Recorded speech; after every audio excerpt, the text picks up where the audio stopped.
So what if I told you guys that you could change the things that you thought were most fundamental to you? Things like your intelligence, your creativity, your character, and the person that you could be in a month or maybe even a year from now could be radically different than the person you are today. Well, for thousands of years, human beings have been different, right? Different sizes, different shapes, different talents, different abilities, and for the most part, we simply thought we were the way we were and there was nothing we could do to change it. And fast forward a little bit, we came to realize that who we were actually a delicate balance between nature and nurture. Nature being our biological and genetic inheritance, and nurture being, the way we are raised in the environment that we are raised in. But still, we thought that for a large degree, not much of that could change. Well, we now know that there's a large degree of variability and malleability that our brains have to grow. And in today's book bite, we're going to be diving into Carol Dweck's book, Mindset, which really details the research behind growing and becoming better in certain areas of our lives, as well as the tools that we can implement and the tactics that we can use to help us grow. So stay tuned. Hey, what's going on, you guys? It's Adam over at Teach You Freedom, and welcome to another episode of Book Bites, where, as you know, it's our mission to take all the books that I'm reading and break them down into bite-sized bits and share them with you in the form of big ideas, so not only can you comprehend them better, but also use the big ideas to implement in your own lives. And on today's episode of Book Bites, we're diving into Carol Dweck's book, Mindset. Absolutely love this book. It's jam-packed full of good ideas, and it's really had a profound impact on not only the way I look at life, but the way I treat myself, right? And we'll dive into some of those big ideas, but it's really helped me understand that no matter what I want to do, where I want to go, I can help move in the direction of the man that I want to become. And to give you a little bit of background on Carol, absolutely amazing researcher. She's been everywhere that you can think of that has that prestigious stamp of approval, places like Columbia, Harvard. She's now at Stanford and has written tons of stuff on the topic of growth versus fixed mindset. I'm super excited to be sharing this book with you guys, so let's dive into some of those big ideas. 4 big ideas, right? The difference between a fixed and a growth mindset. We're going to talk a little bit about talent and how genius is made, not born. We're going to talk about why effort is so important and also why effort is so scary. And then we're going to talk a little bit about what are you? Are you a growth or a fixed mindset, and what can you do to change that? All right, the first big idea, the difference between growth and fixed mindset. So what is a fixed mindset? A fixed mindset is really the belief or the idea that things about you, like your character, your intelligence, your creativity, are all fixed and there's not much you can do about it, right? You simply are the way that you are. And some trademarks of a fixed mindset are, fixed mindset folks are really focused on the results, right? The end product, what people see. They're always thinking about how people are perceiving them, and they're definitely terrified of effort and trying, right? And we'll dive into a little bit more about why that is, but very results oriented, very worried about perception and how other people are viewing them, and constantly trying to prove themselves to other people. Where on the opposite hand, we have the growth mindset. And the growth mindset is the belief that things about you, like your creativity, your intelligence, your personality, are all malleable to a certain degree, and you can get better in any area that you want with effort.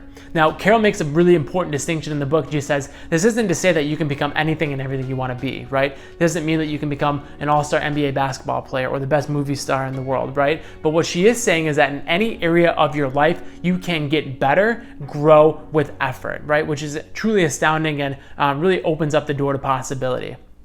A couple fundamental attributes of a growth mindset are, first and foremost, the love of learning, right? The love of the process. If fixed mindset people are really focused on outcomes or results, growth mindset people are really focused on the process, right? What am I learning, right? Failure is not a bad thing. It's something that actually helps teach me, right? I learn a lot from failing, and I like trying. I love learning. I love doing new things. That's an attribute of a growth mindset. The other thing is something I just touched on, which is, failure is not saying something about myself. They don't identify with failure. Failure is an opportunity to learn and get better and use those tools and tactics for success later on, right? So fixed mindset, results oriented, worried about perception and always proving themselves. Growth mindset, love of learning, love of the process, and doesn't view failure as a personal failure, but as an opportunity to grow. All right, so big idea number 2, talent. And Carol has a really great quote in the book that I love sharing. And she says, was it Mozart's ability, or was it the fact that he literally worked until his hands were deformed that made him great, right? And I'm sure we can all think about somebody in our lives that we admire, whether that be a famous public figure, movie star, sports player. For me, that person's always been Tony Robbins, right? I put this man on a pedestal and I'm like, God, he is just superhuman. He's the best. But Carol says when we compare ourselves to these genius, level people, we're only really looking at a snapshot in this moment of genius, right? And we're kind of just watching their highlight reel. The reality is that nobody is born a genius, right? Genius is not born, it's made. And what we're not looking at is the tens of thousands of hours these people have put in previously to get where they are today. Everybody likes to chalk up geniuses as just being talented, right? That's an excuse to say, oh, they were just born this way, or they're better than me than, just because they were born that way. But that's not the reality. Talent only takes you so far. I'm sure you guys can probably think of people in your lives who had a ton of talent. You hear it all the time about that kid or that person who had tons of talent but never went anywhere with their lives, right? And the reality is that talent unacted upon will get you nowhere. Talent alone isn't the key. It's talent plus ridiculous amounts of effort that get you to success. So talent is not the only thing that goes into it. It's talent that's acted upon that can get you to success. And the underlying factor here is that copious amounts of effort will take you to the promised land. Anybody who we admire did not get there because they were born that way. Geniuses are not born, they're made. And the way that you get there is by pushing effort into the equation. And that gets me to big idea number 3. Effort. Now, why is effort so important? Well, the growth mindset will say effort is great, right? The more effort I put in, regardless of if I fail, I'm going to learn something out of this, I'm going to get better, and then I'm going to be able to use those skills to put back into the next go around and achieve bigger and better things, right?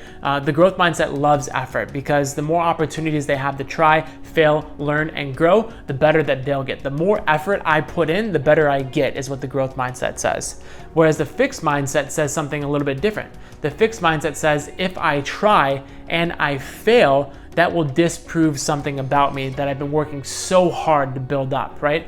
If you have a fixed mindset and you say you believe you're just crazy ridiculously smart at math and that's the way you built your identity, if you put yourself or you put effort into a situation and you end up failing and maybe you get a really bad score on a test or you get proven wrong in a public spotlight, you're going to internalize that and saying, I wasn't as talented as I thought I would. That's a knock against my identity, and that's a scary thing. Right? It's scary to put effort in and fail, especially when you've built your identity around being this person who's good at something. And that's a trademark of somebody who has a fixed mindset. So effort is ridiculously scary. And just to touch on that a little bit more, effort is so scary because I don't know about you, but how many things have you really thrown yourself into, right? Really gone after. I know for me, it's few and far between. And the reason it has been that way for so long is because everybody wants a backdoor, right? You always want an excuse to say, oh, it was the weather or the economy or whatever it might be that is the reason I failed. But when you really put effort into something, when you put it all on the line, you have nobody to blame but yourself, right? And that's a terrifying thing, especially if you're a fixed mindset person, because if you put in more effort and fail, you're gonna get exposed, right? You're gonna realize that you're not as concrete and solid as you thought you were. Whereas the growth mindset says, hell yeah, let's go all in. And regardless if I crash and burn in front of everybody, I'm gonna take responsibility for that. I'm gonna pick myself back up, understand where I went wrong, and use that to strengthen my armor and get after whatever I want in the future. So that's a little bit on the concept of effort. Effort is super important. And the point that Carol tries to make is that if you wanna use effort to your advantage, understand that from a growth mindset, the more effort you put in, the better. The only way to get better is by putting more and more effort in. So that's a challenge to you. Where can you put in more effort, not only so you can just get better, but where you can fail, learn, and then get better the second time around? Now, the fourth big idea that I want to talk to you guys about is where are you on the spectrum between growth and fixed mindset, and what can you do to change that? So after listening to me talk a little bit, you might be thinking, I'm a little bit more growth mindset, or I'm a little bit more fixed mindset. And in the book, Carol says, it's not a dichotomy. It's not black or white. It's not fixed or growth. It's really a spectrum, and you can lie on the spectrum in a bunch of different places in a bunch of different areas, right? Maybe in your finances, you're a little bit more fixed mindset, but in your relationships, a little bit more growth, right? You can be categorized in different ways. And I want to do a self-assessment with you guys because I found these questions really profound, and it made me think about, I thought I was really growth mindset, but maybe I'm a little bit more fixed than I thought. So I want to read these to you guys, and I want you guys to take audit and stock of kind of where you fall along these lines. So when it comes to what happens during challenge, right? What happens during a challenge? Do you lean into challenges, or do you find yourself running away, right? Are you growth in the fact that you lean in, or are you fixed in the fact that you kind of shy away from challenge? Question number 2, what happens when there's a setback, right? When there's a setback, do you take responsibility for it, or do you find yourself pointing the finger at everybody else? Question number 3, what happens when you get criticized? This was a big one for me where I thought I was growth and I realized I really wasn't. When you get criticized, do you take it personally? Do you take it as about you? Or do you look at it as a learning opportunity to grow, right? And question number 4, what do you do about somebody who's better than you? Do you look at that person and say, God, this person's a genius, this person was born that way, I could never be like that? Or do you look at that person and say, wow, that's amazing. If this person can do it, I can do it too. That person makes it possible for me. And this can give you a little bit of a better depiction of whether you're growth or a fixed mindset. Now, 2 really quick ideas and tactics that you guys can implement that I have found really useful into growing into a growth mindset. The first is being much more process oriented, right? And in the book, Carol says, be process praising, right? Praise yourself not on getting the good grades or getting the A or impressing your boss or hitting your revenue numbers. Praise yourself on the process. Praise yourself on saying, you know what, I'm really proud of the way I stuck it out and did something even though I wanted to quit. I'm really, really proud of the effort I put into this, regardless of what the outcome is. And we can start praising ourselves on process. That's gonna be huge into helping us develop a process-oriented, growth-oriented mindset versus being fixed in the sense that we just care about how we look. So those are the 4 big ideas that I have with you guys today. I hope you really, really enjoyed them. If you like content like this and you found it useful, let me know what your favorite big idea was below. Also, drop a comment if you want to see more books reviewed. I'd love to do some more books that you guys enjoy. Until next time, I'll talk to you guys soon.